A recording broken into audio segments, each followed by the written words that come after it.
Ya. Buenos días, distinguidos miembros del jurado, público en general. Me presento, mi nombre es Caterina Arevalo y junto a mi compañero Jorge Cueva tenemos el honor de presentar nuestro trabajo de titulación, que lleva como nombre Infraestructura Modular para Evaluación Controlada de Drones Tácticos en Ambientes de Interiores.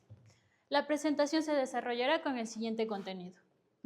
Bien, partamos del punto de vista que en los últimos tiempos la evolución del desarrollo e investigación con drones ha avanzado a pasos agigantados, dando sus múltiples usos en ámbitos militares, de transporte, búsqueda de seguridad, comerciales y de vigilancia. Dentro del desarrollo de todos estos nuevas investigaciones con drones, tenemos un ciclo que se repite continuamente, el cual es un ciclo de investigación y desarrollo, el cual consta con las siguientes partes: traslado a la zona de pruebas, ejecución de la prueba, retorno a la zona de investigación, análisis de datos y modificación de parámetros, para iniciar nuevamente con este ciclo. Este ciclo conlleva un gran gasto de recursos y de tiempo, el cual podría ser mejor enfocado en el desarrollo e investigación de drones. Partiendo en sí de la problemática de lo que es el ciclo de investigación, nosotros proponemos un entorno seguro para pruebas de vuelo, utilizar la mecánica geométrica para un control preciso. En sí, nuestro prototipo permitirá evaluar el sistema de control y reducir tiempos de investigación. Además, posiciona a la universidad como pionera a nivel nacional en la creación de un entorno modular para la parte de los vuelos de los drones. Bien, el objetivo general de nuestro proyecto consiste en diseñar y construir una jaula de pruebas para drones tácticos que permite evaluar el desempeño en condiciones controladas. Como objetivos específicos tenemos el definir las especificaciones estructurales y técnicas de la jaula con el fin de crear un entorno seguro, modular y cerrado, en el cual se puedan realizar movimientos tácticos con drones de interiores. Tenemos integrar un sistema de tracking visual basado en marcadores colocados sobre dron, el cual nos permite obtener información de posición, orientación y velocidad de los drones. 3. Tenemos desarrollar un sistema de monitoreo basado en información caracterizada o registrada por las cámaras, para así obtener la reconstrucción de trayectorias y obtener reportes al final del ejercicio. Realizar pruebas piloto con el fin de validar la fiabilidad del proyecto y documentar todos los aspectos técnicos. En sí, ¿qué es una jaula para drones o un recinto para drones? En sí, esto es una infraestructura totalmente cerrada, la cual permite que el dron pueda volar de manera segura. En sí, en parte a nuestros fundamentos de diseño tenemos tres pilares fundamentales, comenzando por la parte de seguridad, teniendo en cuenta de que el dron puede tener algún riesgo, ya sea por falla técnica o en sí por la parte del entorno, por lo cual nuestra jaula en sí debe de proporcionar tanto seguridad para los operarios como para los equipos también, y también debe de resistir a la parte de impactos. En cuanto a la modularidad, esta permite que sea reconfigurable, de fácil transporte y de fácil montaje. En cuestión a la parte de iluminación, es de suma importancia para realizar un buen sistema de tracking. Bien, también como fundamentos de diseño tenemos los métodos de medida a distancia sin contacto que se pueden utilizar en base a estos proyectos. Tenemos desde los reflectivos hasta los transmisivos, pasando a métodos no ópticos, ópticos, y finalmente utilizando cámaras con tecnología de tiempo de vuelo, TOF. También tenemos que considerar la relación que existe entre las tecnologías que se utilizan para censar o medir el desplazamiento de los drones en relación con el peso y tamaño de los mismos y el área donde se va a utilizar. En cuanto a la parte de diseño e implementación, comenzamos con la parte de la selección del material para la estructura. En este caso se analizaron tres tipos de materiales, entre los cuales tenemos acero, aluminio y PVC, y cada una de sus propiedades, como podemos observar, el peso relativo, la modularidad, el costo, el mantenimiento, la maquinabilidad y la disponibilidad local. Una vez analizada cada una de estas propiedades, se obtuvo como mejor resultado el uso del PVC para esta parte de la estructura, ya que esta nos permite modularidad, es de fácil maquinabilidad y es de bajo costo. En cuanto a la parte de seguridad, hablamos de la parte de las mallas. En este caso se analizaron tres tipos de mallas, lo que es la red de nylon, la red de polietileno y la red de piol. Una vez analizada cada una de sus propiedades, la opción correcta e idónea para nuestro proyecto fue el uso de una red nylon. En cuanto a su abertura, estamos trabajando con una red de 1/7 de pulgada, lo cual permite contener al dron. En cuanto a la parte del sistema de unión, nosotros necesitamos un sistema de unión para unir cada uno de nuestros módulos, en los cuales nosotros hemos realizado tantos diseños en 3D, tanto en PLA como en ABS, y la cuestión de la parte del soporte ajustable. Una vez analizada cada una de estas propiedades, se optó por utilizar lo que es el soporte ajustable, ya que este permite mayor sujeción en cada uno de estos módulos.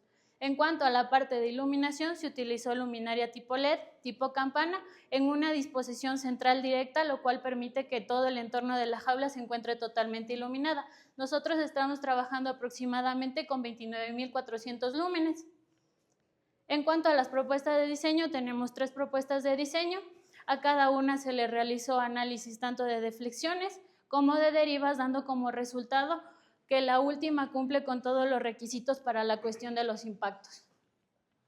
Comenzando por la parte de lo que es el peso de las cámaras, comenzamos realizando un análisis de pandeo, en el cual nuestra estructura puede tender a pandear cuando nuestra fuerza sea máxima de 25.56. En cuanto a los análisis, nosotros lo realizamos con una fuerza de 20 newtons, lo que asimila el peso de las cámaras. De ahí, en cuestión a lo que es la parte de impactos, se realizó análisis mediante norma, tanto la norma NEC como la normativa IBS. La norma NEC nos permite ver los desplazamientos horizontales que puede tener la estructura y la norma IBS nos permite observar los desplazamientos verticales. En este caso, nosotros realizamos toda esta parte, todo este análisis lo realizamos en condiciones críticas, en las cuales nuestro dron puede pesar máximo de 1 kilogramo, la velocidad máxima es de 3 metros sobre segundo, obteniendo una fuerza de impacto de 450. Comenzamos con la parte de lo que es la normativa NEC. En este caso comenzamos con los cálculos de lo que es la deriva elástica admisible.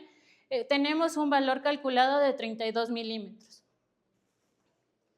Posteriormente se realizó tanto los impactos centrales como impactos laterales y obteniendo los siguientes desplazamientos. En cuanto a impacto central, tenemos un desplazamiento de 24.43 y un desplazamiento lateral de 9.66, por lo cual en sí nuestra estructura es idónea para este tipo de impactos, ya que es menor al dato calculado.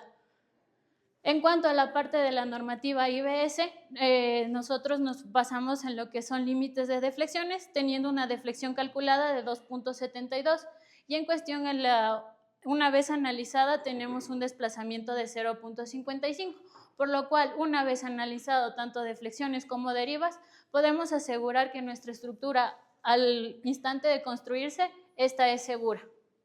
Bien, pasando al tema de los sensores, podemos observar que nosotros vamos a utilizar una cámara Kinect V2 correspondiente a la consola Xbox One. Esta decisión fue tomada en base al análisis realizado de diferentes dispositivos que se encuentran en el mercado y son diseñados específicamente para este tipo de proyectos. Sin embargo, por características de costo y disponibilidad, hemos decidido utilizar esta cámara. Para poder implementarlo utilizamos un adaptador el cual nos permite colocar las cámaras en esta disposición, una en cada esquina, abarcando la mayor parte del área interna de la jaula. Para la conexión con el equipo de cómputo utilizamos un adaptador el cual nos permite obtener una conexión a USB tipo A 3.0 y evaluando la disponibilidad de puertos en los equipos, utilizamos por lo menos 2 adaptadores USB-C a USB-A, respetando la velocidad de 3.0. En cuanto al software, para poder utilizar y adquirir las imágenes de las cámaras, vamos a trabajar en ROS 2 por su disponibilidad y por el tiempo a largo plazo que nos permite utilizar. También hay que considerar que existe un software propietario de las cámaras, el cual nos permite obtener las imágenes, sin embargo se utiliza en Windows, pero en contraparte vamos a utilizar dentro de ROS 2, que está corriendo en Ubuntu 20.4, vamos a utilizar la librería que se conoce como LIB FreeNAC 2, el cual tiene como pros el soporte para las cámaras Kinect V2, tiene una decodificación acelerada, datos de profundidad precisos y esta es obtenida mediante ingeniería inversa gracias a la comunidad. Esto significa o implica que tiene ciertos contras, la cual es, al ser obtenida con ingeniería inversa, no tiene un soporte dado por la marca y tiene una dependencia de hardware muy alta, lo que implica un consumo súper elevado de los recursos de la computadora, por lo cual nos enfocamos en una correcta selección del pipeline o el procesamiento de datos, en el cual inicialmente utilizamos el elemento CUDA, el cual nos permite consumir o utilizar todo el recurso disponible de las tarjetas gráficas que tienen los equipos de cómputo. Sin embargo, por problemas de librería y compatibilidad, nos vimos orientados a utilizar OpenGL, en el cual utilizamos o designamos la mitad de los procesos al procesador como tal y la otra mitad de los procesos gráficos a la tarjeta gráfica. para finalmente pasar a la implementación con ROS, utilizando la librería disponible en ROS 2, conocida como Kinect2Bridge, el cual nos permite publicar toda la información, primero, decodificar la información que nos llega de las cámaras para así obtener la imagen visual y publicarlo en nodos a los cuales podamos acceder desde cualquier punto, para lo cual creamos un archivo de lanzamiento, el cual nos permite ejecutar las cámaras o irlas lanzando de una en una en base a su número serial y que no exista una saturación. Sin embargo, al ejecutar estas configuraciones nos encontramos con los siguientes problemas. Primero, un error en el serial de la Kinect, ya que la librería que les indiqué anteriormente publica los datos en tipo string, mientras que el nodo de publicación los necesita en dato entero. Por lo tanto, como solución implementamos una conversión de datos. El segundo es la suspensión USB. La librería tiene una función callback, en la cual suspende la detección o la adquisición de los datos pasado un determinado tiempo de 20 minutos en el cual no se detecta publicación, por lo cual desactivamos dicha suspensión. Y llegamos al punto de los dos problemas más grandes, la saturación USB y la saturación del bus de datos. En cuanto a la saturación de USB, la solución fue implementar un aumento del buffer, el cual nos permita manejar mayor cantidad de datos. Sin embargo, para la saturación del bus de datos, nos vimos obligados a migrar a un sistema de 2 computadoras en las cuales 2 cámaras Kinect estuvieran conectadas a cada una de ellas. Esto debido a que cada cámara consume alrededor de 3 gigabits por segundo y cada laptop en general tiene un bus de datos general de 5 gigabits por segundo. Por lo tanto, estamos trabajando al límite en las 2 computadoras. Esta solución nos obligó a migrar a un sistema de sincronización para seleccionar 2 alternativas, una inalámbrica y una conexión alámbrica. La que seleccionamos fue una conexión alámbrica mediante un cable Ethernet Cat6 de 15 metros, el cual rodea el perímetro de la jaula y nos permite tener una mejor velocidad y estabilidad. Esto nos orientó a realizar una configuración de sincronización mediante los relojes internos de las computadoras, aplicando un protocolo NTP y cron. También configuramos IPs fijos y dominios fijos con el fin de que ninguna otra computadora interfiera en la comunicación de las dos. Como trabajamos bajo el protocolo FastDDS, que es el que se encuentra dentro de ROS 2 como base, y realizamos configuraciones a la calidad del servicio que íbamos a utilizar, configurando parámetros de fiabilidad, historial y plazo. Adicionalmente, verificamos que las imágenes se puedan observar, las 4 imágenes en una sola computadora. Recordemos la distribución, que son 2 computadoras, cada una con 2 cámaras Kinect. Para posteriormente realizar una calibración tanto extrínseca como intrínseca. Para la calibración intrínseca utilizamos un tablero de ajedrez, el cual nos permite determinar y configurar los parámetros internos de las cámaras. Para la calibración extrínseca utilizamos un marcador Aruco, el cual nos permite obtener la información de cómo ven las cámaras al marcador mediante este marcador Aruco con un tamaño de 61 centímetros, ya que el área de trabajo es sumamente grande. Finalmente, lo que nosotros necesitamos es la información de cómo están posicionadas las cámaras en función del marcador Aruco, que sería nuestro frame central. Por lo tanto, nosotros realizamos el cálculo de la matriz homogénea inversa y aplicamos la calibración haciendo uso de un script que desarrollamos, el cual hace capturas de las poses, de las detecciones del marcador Aruco y las compara con el valor esperado que deben entregar cada una de las cámaras, obteniendo al final un error de 0.3 en cada una de las cámaras. Y cabe recalcar que nosotros implementamos una detección y filtrado por ID del marcador Aruco con el fin de evitar falsos negativos en la detección o positivos. Llegamos al punto del sistema de tracking, el cual es implementado mediante los siguientes pasos: el almacenamiento de las poses. Las cámaras detectan el marcador Aruco en referencia al origen central que tenemos y las almacena. Después verifica el tiempo de detección de esas poses, asegurando que sean las últimas que llegaron al sistema. Después nosotros implementamos un requisito del sistema, el cual tiene que ser que 2 cámaras estén funcionando para que funcione como un sistema de tracking, no sea solo una cámara observando el marcador, para finalmente aplicar un filtro de outliers, el cual elimina valores que son externos o imposibles de que se detecten, pero se generan por sombras o elementos que causan brillo en las cámaras. Finalmente aplicamos un suavizado de Kalman a las trayectorias, el cual nos permite que la trayectoria se genere de forma suave y nos ayuda un poco al tema predictivo, teniendo como resultado el siguiente sistema de tracking, que se puede observar el marcador Aruco y el punto que simboliza el dron. Ya les voy a explicar más adelante el gemelo digital, y se observa la trayectoria generada por el dron. Este sistema de tracking cuenta con un gemelo digital, como les comentaba, el cual es una reconstrucción de la jaula interna, un punto que simboliza el dron y la estela que genera la trayectoria. También tenemos una nube de puntos que se genera gracias a las imágenes que nos transmiten las cámaras. Esta nube de puntos no es una sola, son 4 nubes de puntos, una por cada cámara, puesta una encima de la otra, y se ve de esa calidad debido a la calibración que nosotros ejecutamos, ya que no existe mayor distorsión.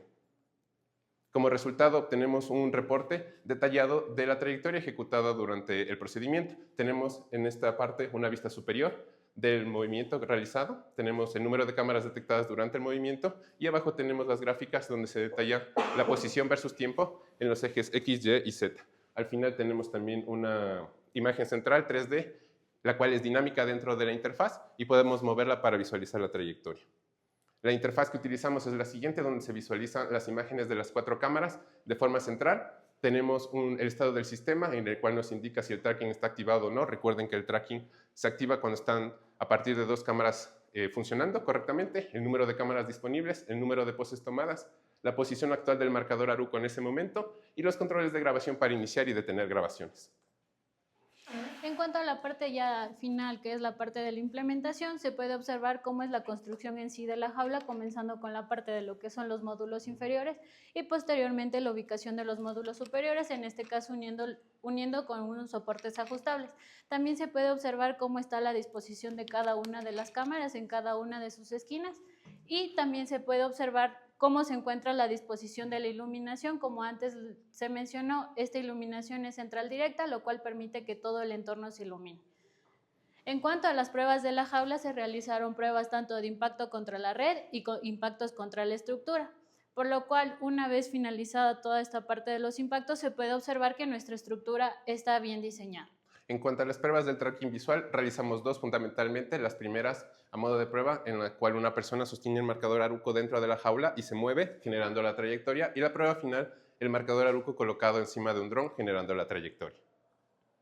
En cuanto a las pruebas del sistema de tracking, comenzamos con la parte de lo que son los errores que vamos generando con el tamaño de Aruco. En este caso se pudo observar que cuando el Aruco es mucho más grande, tenemos un error menor, mientras que cuando el Aruco es mucho más pequeño vamos acarreando más error, por lo cual nosotros hemos utilizado un Aruco de 24×24 para realizar dichas pruebas. Tenemos tanto pruebas estáticas como dinámicas. En las pruebas estáticas estamos haciendo pruebas de precisión y de repetibilidad. En cuestión a la parte de precisión, hemos tomado 4 puntos aleatorios, hemos obtenido alrededor de más de 100 datos, en el cual nosotros podemos decir que estamos trabajando con un error aproximado de 5.5 en cuestión a la parte de precisión.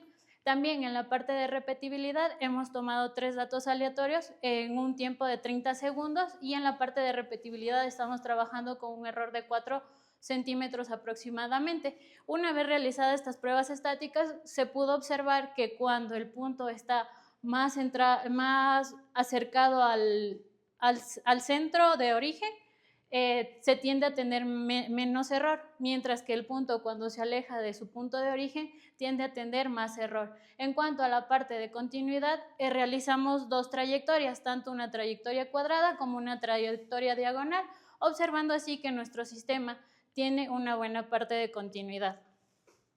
Bien, dentro de esta parte de análisis y pruebas hemos realizado la comparación con un sistema de telemetría correspondiente a otro grupo de tesistas. En la parte superior podemos observar los resultados obtenidos por el grupo de telemetría y en la parte inferior nuestros resultados en nuestro sistema de tracking. Como pueden observar, a simple vista las gráficas son muy similares. Sin embargo, si nos centramos netamente en los datos, nosotros observamos una disparidad o una diferencia de 2 centímetros entre los 2 sistemas. Sin embargo, en el eje Z podemos ver que las gráficas son muy similares y en datos también son muy similares, teniendo una disparidad, una diferencia menor a 1 centímetro. Finalmente, una vez diseñada, construida y implementada la jaula, se puede decir que nuestra estructura en sí cumple con todos los requerimientos, tanto de seguridad como de modularidad. En sí, esta estructura soporta tanto cargas estáticas como dinámicas. Hablando de cargas dinámicas, hablamos de la parte de los impactos. Esta estructura soporta máximo un impacto de un dron a una velocidad de 3 metros sobre segundo y un peso de 1 kilogramo. En cuanto a los resultados comparativos, nuestro sistema de tracking está trabajando con un error menor a 6 centímetros en un área de 16 metros cuadrados.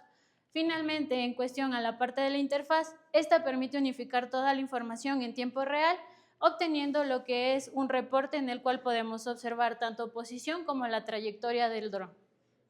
En cuanto a las recomendaciones, para la parte estructural se recomienda utilizar un material alternativo sin perder la parte de la modularidad o en sí utilizar infraestructuras a gran escala, en este caso el uso de naves industriales.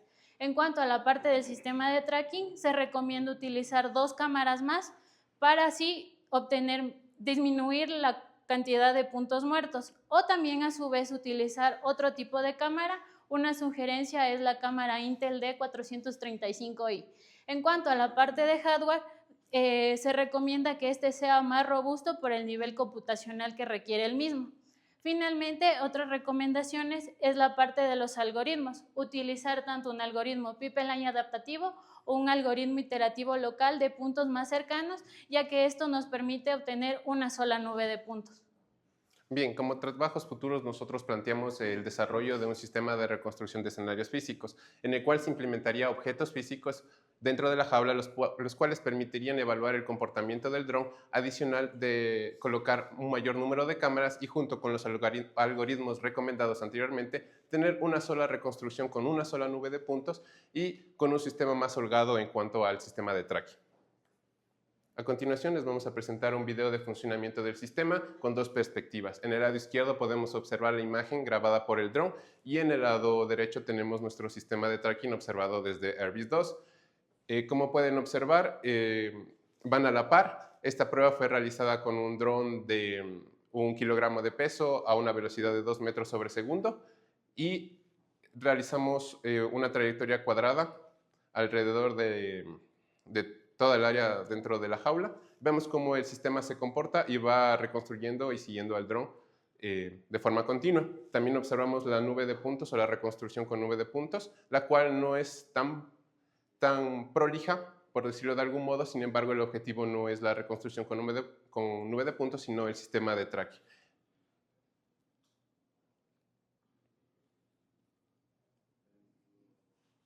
Bien, al final de esta prueba lo que obtenemos es el reporte anteriormente mostrado, en el cual están todas las partes indicadas, desde la vista superior hasta las vistas en función de los ejes. Muchas gracias por su atención. Esta ha sido nuestra presentación. Muchas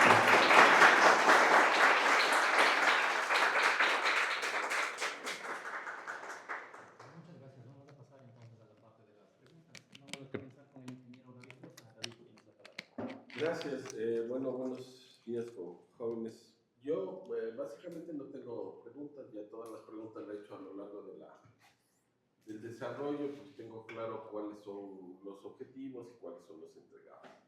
Felicitarles a ustedes por el gran trabajo realizado, igualmente extenderle esta felicitación a sus padres y bueno, eso sería de mi parte. Gracias. Gracias, David. Vamos a seguir entonces con las preguntas y las inquietudes del ingeniero Fernando. Claro. Fernando. Primeramente felicitarles por el trabajo. Muchas gracias. Un buen trabajo y un arduo trabajo en esta presentación. Tengo algunas consideraciones. Quisiera que me hablen un poquito acerca del estado del arte y si hubo alguna comparación con algún otro sistema parecido, tal vez que se haya realizado en cualquier otra parte del mundo o a nivel local, no sé. Claro, a nivel local no existe una jaula modular que permita la contención de drones para pruebas y enfocada a drones tácticos de interiores. Sin embargo, en Estados Unidos y en otros países hay trabajos similares, pero no se enfocan en una estructura ni modular ni de estas dimensiones, sino se enfocan más a naves industriales enfocadas directamente al tracking de aeronaves tanto de interiores como de exteriores y que tienen una longitud de kilómetros, no en este enfoque. Adicionalmente, existen estructuras utilizadas en concursos, pero son netamente estructuras, no tienen algún sistema de software o un sistema de tracking que permita validar el funcionamiento del dron. Y también quisiera que me hablen un poquito acerca de las limitaciones de la estructura, tanto mecánicamente, en dimensiones y también del sistema de visión. Claro. ¿En sistema estructural quiere responderlo? En la parte estructural, o sea, en cuestión a limitaciones, nosotros solo podemos trabajar en un área de 16 por 16 metros cuadrados. La altura máxima en este caso es de 3 metros, entonces por lo cual nosotros solo podemos trabajar en ese espacio en sí. En cuestión a la parte de lo que es en sí el material, lo máximo que puede llegar a soportar es un dron de 1 kilogramo y una velocidad máxima de 3 metros. Dicho caso que un dron llegue a pesar más de eso o llegue a una velocidad máxima de esto, puede tener algún fallo en sí a la estructura. Por eso nosotros ponemos como límite este tipo de velocidad y este tipo de masa del dron en sí. Sí, adicionalmente hay que considerar que pasando de este tamaño, incluso un rango superior, ya no se considera drones tácticos de interiores, sino ya son de exteriores. Entonces no sería el enfoque de nuestro proyecto. En cuanto al sistema de tracking visual, las limitaciones que tenemos son que solo puede estar un dron por el momento dentro de la jaula realizando las pruebas y las cámaras Kinect tienen un rango de trabajo que son de 50 centímetros hasta 4.5 metros. En ese rango la cámara funciona correctamente. Adicional a esto, la estructura y por la colocación de las cámaras están colocadas a 45 grados y nos da un área de trabajo en la parte inferior de 16 metros cuadrados y en altura tenemos un rango desde los 80 centímetros hasta los 2,50 metros. Esas serían las limitaciones. Bueno, nuevamente felicitarles, me parece un buen trabajo. Eso sería todo. Muchas gracias. Entonces voy a pedirle